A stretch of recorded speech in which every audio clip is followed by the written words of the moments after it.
আজকে সাংস্কৃতিক প্রতিযোগিতার মাননীয় সভাপতি, বিজ্ঞ বিচারক মণ্ডলী, আমার শিক্ষক মণ্ডলী এবং সহপাঠী ভাই ও বোনেরা, সকলকে জানাই সালাম, আসসালামু আলাইকুম। আমার বক্তব্যের বিষয় যে শহরে সেরা। যে শহরে সেরা হয়ে কথাটি বলতে অল্প সময় লাগলেও কথাটি অর্থ বোঝাতে গেলে হয়তো লেগে যেতে পারে কয়েক ঘন্টা।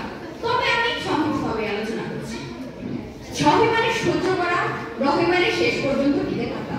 সকল বাধা বিপত্তি সহ্য করে যে শেষ পর্যন্ত টিকে থাকতে পারে সেই জীবনে সাফল্য লাভ করে। অর্থাৎ যার ধৈর্য রয়েছে এবং যে সহনশীল সে শেষ পর্যন্ত টিকে থাকবে।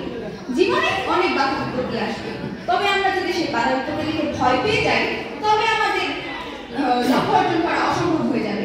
তবে আমরা যদি ধৈর্য ধারণ করে এবং সহনশীল ভাবে সেই বাধা বিপত্তি কাটিয়ে উঠতে পারি তবে আমরা ভবিষ্যতে আমাদের লক্ষ্য অর্জন করতে পারবো ইনশাআল্লাহ। আমরা যদি ধৈর্য ধারণ করি তাহলে আমরা সকল কাজই ঠান্ডা মাথায় করতে পারবো।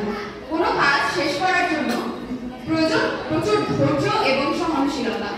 একটি প্রবাদ রয়েছে, Rome was not built in a day, অর্থাৎ রোম একদিনে তৈরি হয়নি।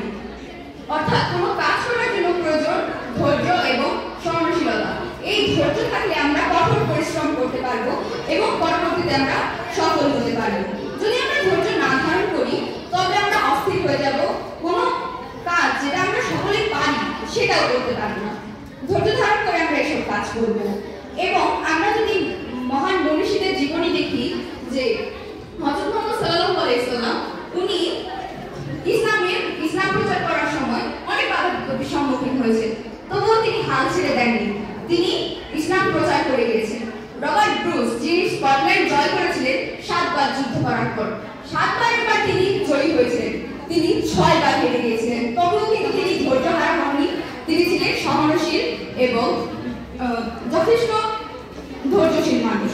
তাই শেষ পর্যন্ত তিনি টিকে থাকতে পেরেছেন এবং তার প্রাণীকে স্কটল্যান্ড জয় করতে